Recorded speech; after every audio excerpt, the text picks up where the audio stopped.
Assalamualaikum. Halo teman-teman semua. Kami mahasiswa psikologi UIN Jakarta punya video menarik nih.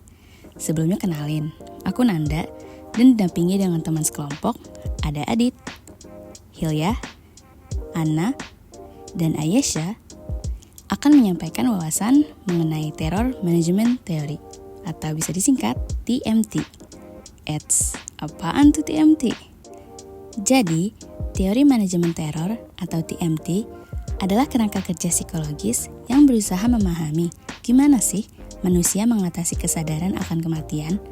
Nah, teori ini menyatakan bahwa ketakutan akan kematian itu mempengaruhi pikiran, emosi, dan perilaku kita, sehingga mendorong kita untuk mengembangkan berbagai strategi untuk mengelola teror eksistensial ini.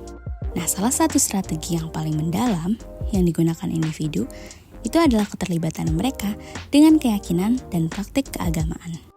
Tapi, apa sih hubungan antara teori manajemen teror dan religiusitas? Gimana kesadaran akan kematian bisa mempengaruhi keyakinan dan praktik keagamaan kita? Nah, di video kali ini, kami akan sampaikan bagaimana TMT bisa menjelaskan mengapa orang melakukan ibadah. Sholat menurut bahasa diambil dari kata shola yusoli sholatan yang berarti doa.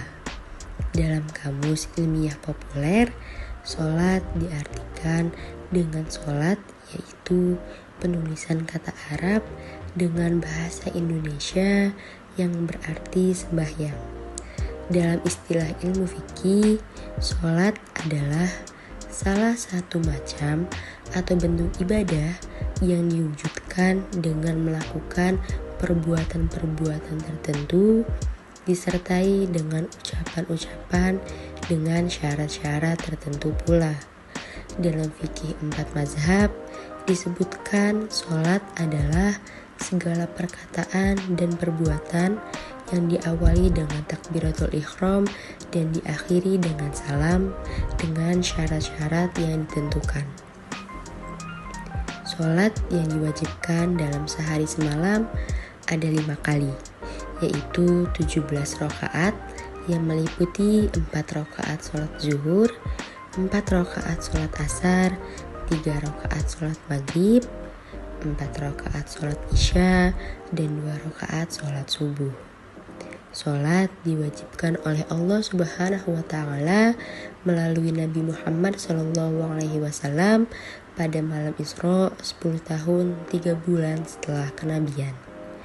Wajib atas setiap laki-laki Islam baligh dan berakal sehat, serta atas perempuan Islam baligh dan berakal sehat dan tidak sedang dalam masa haid dan nifas. Adapun syarat-syarat sahnya sholat, yaitu waktunya telah tiba, suci dari hadas besar maupun suci dari hadas kecil, suci badan, pakaian dan tempat dari najis, menutup aurat, dan menghadap kiblat.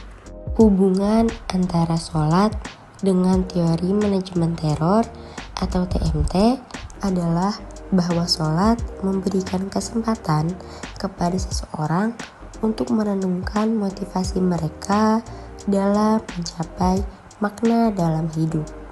Dengan memiliki tujuan dan makna dalam hidup, individu dapat mengalami pengurangan rasa cemas dan ketakutan.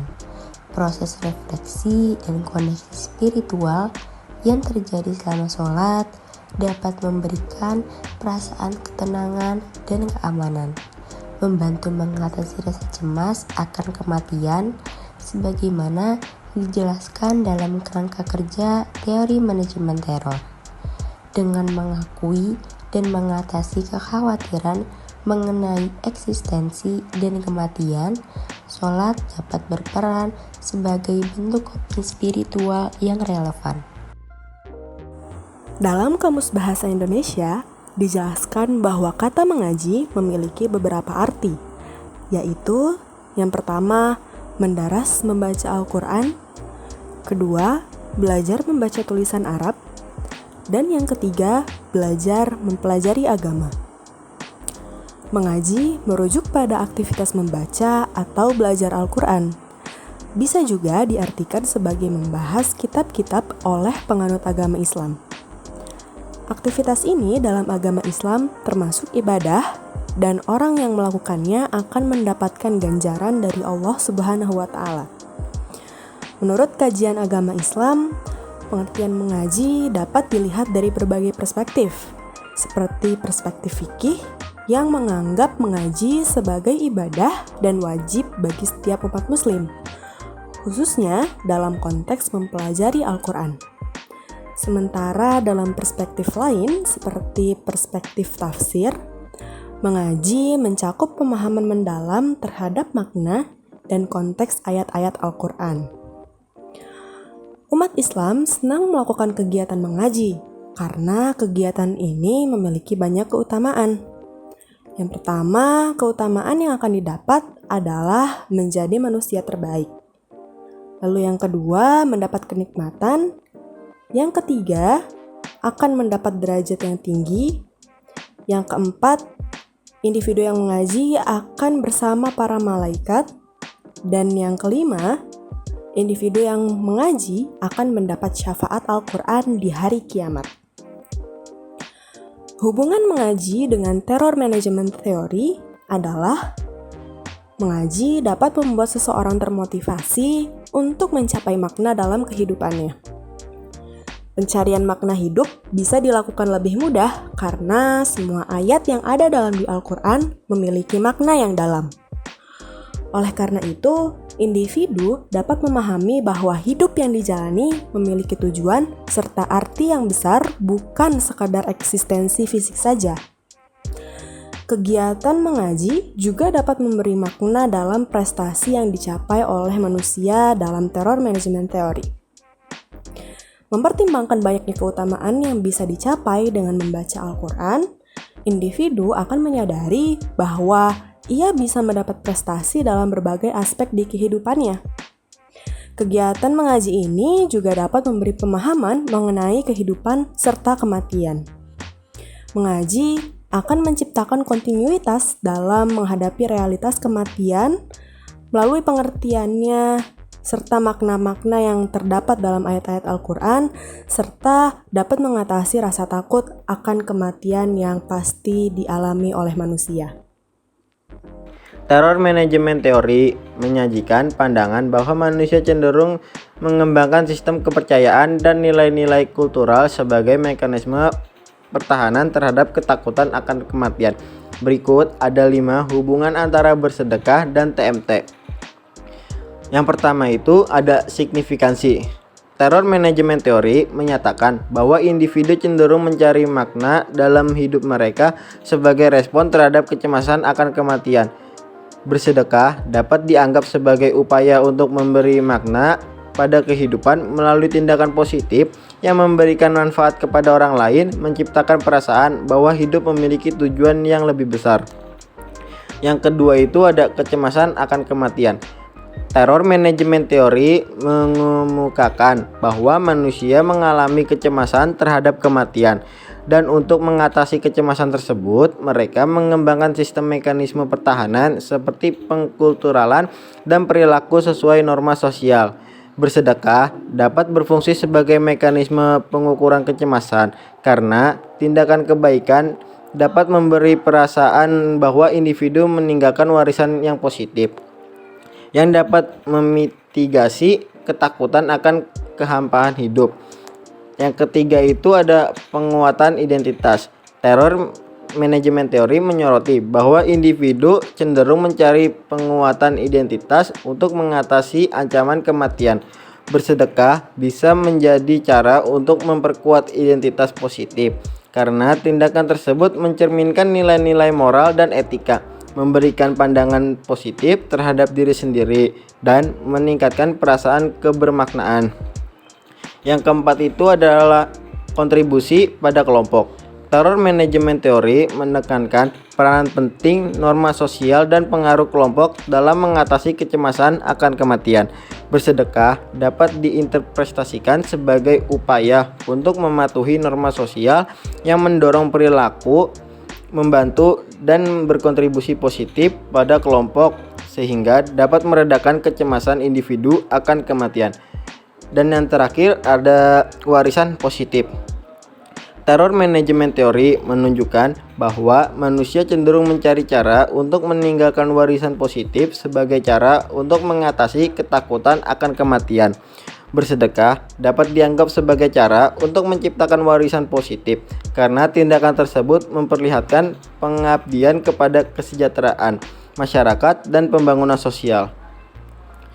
Dengan demikian, bersedekah dapat dipahami sebagai salah satu bentuk respon terhadap kecemasan akan kematian, sesuai dengan prinsip-prinsip utama yang diajukan oleh teror manajemen teori. Tindakan bersedekah tidak hanya menciptakan dampak positif pada penerima sedekah, tetapi juga dapat berperan sebagai strategi psikologis untuk mengatasi ketakutan dan kecemasan individu terhadap kematian. Kata ziarah secara etimologi berasal dari bahasa Arab za'ara yazuru ziaratan, yang bermakna berkehendak atau mendatangi atau berkunjung ke suatu tempat. Maka istilah ziarah kubur bisa diartikan mengunjungi kuburan dari kerabat, kawan, saudara, atau siapapun, baik kuburan yang muslim atau kafir. Umumnya, kaum muslimin melakukan ziarah kubur untuk mendoakan yang meninggal, mengenangnya, serta melakukan tafakur atas hikmah kematian. Ada beberapa hikmah yang bisa diambil dari ziarah kubur. Yang pertama adalah mengingat kematian. Kadang saat sekedar melintas di depan komplek pemakaman saja, kita bisa tersadar bahwa kematian itu bisa datang kapan saja. Terlebih dengan berniat ziarah kubur, maka akan semakin menambah kesadaran kita bahwa kematian yang unpredictable, kedatangannya ini bisa memburu kita kapan saja. Dan tentunya akan membawa kita untuk cepat-cepat introspeksi diri, untuk terus menambah amalan kebaikan, menutupi celah-celah keburukan yang pernah dilakukan sebelumnya. Kemudian yang kedua, mendoakan kebaikan. Sebagaimana disebutkan pula dalam hadis sebelumnya tentang kebolehan mendoakan ahli kubur dengan doa-doa yang baik. Bahkan Rasulullah SAW sendiri mengajarkan kepada Aisyah tentang redaksi doanya. Hal ini tentunya bisa menjadi motivasi bagi setiap orang untuk melakukan ziarah kubur. Kemudian yang ketiga, motivasi diri memperbanyak amal baik. Banyak hal-hal yang hukumnya sunnah yang Rasulullah SAW ajarkan kepada umatnya, dan ziarah kubur adalah salah satu dari sekian banyak amalan sunnah yang mudah untuk dilakukan, bahkan dipercaya mampu memberi keberkahan bagi kedua belah pihak, baik yang berziarah atau kepada mayit yang diziarahi. Itu adalah menurut pandangan Islam. Kemudian dalam teori manajemen teror ini ada beberapa poin, yaitu teori manajemen teror ini menyatakan bahwa manusia memiliki konflik psikologis bawaan antara keinginan untuk hidup dan mengetahui bahwa kematian tidak dapat dihindari. Hal ini menyebabkan ketakutan eksistensial yang secara tidak sadar coba untuk dikelola oleh orang-orang melalui pandangan dunia dan harga diri mereka. Ketika diingatkan tentang kematian, orang-orang merespons dengan berbagai cara untuk memperkuat pandangan budaya dan harga diri mereka. Hal ini mencakup peningkatan agresi terhadap mereka yang melanggar aturan budaya, norma, serta agama. Termasuk dengan ziarah kubur ini adalah salah satu hal yang membuat individu ingat akan kematian. Mereka yang percaya bahwa akan ada alam lain setelah kematian akan melakukan hal positif untuk meningkatkan ketakwaan mereka terhadap Tuhan yang mereka percaya. Kemudian dengan ziarah ini, individu akan merasa bahwa setiap manusia tidak bisa menghindari yang namanya kematian. Nah, dengan memahami teori manajemen teror, kita dapat lebih memahami mekanisme psikologis yang mendasari keterlibatan kita dengan agama. Teori ini mengingatkan kita bahwa keyakinan dan praktik kita dapat membantu dalam mengelola ketakutan eksistensial dan menemukan ketenangan dalam menghadapi kematian. Sebagai penutup, kami mendorong teman-teman semua untuk terus menjelajahi kaitan yang menarik antara psikologi dan agama. Sampai di situ dulu pembahasan kita kali ini. Terima kasih telah menonton. Wassalamualaikum warahmatullahi wabarakatuh. podcast.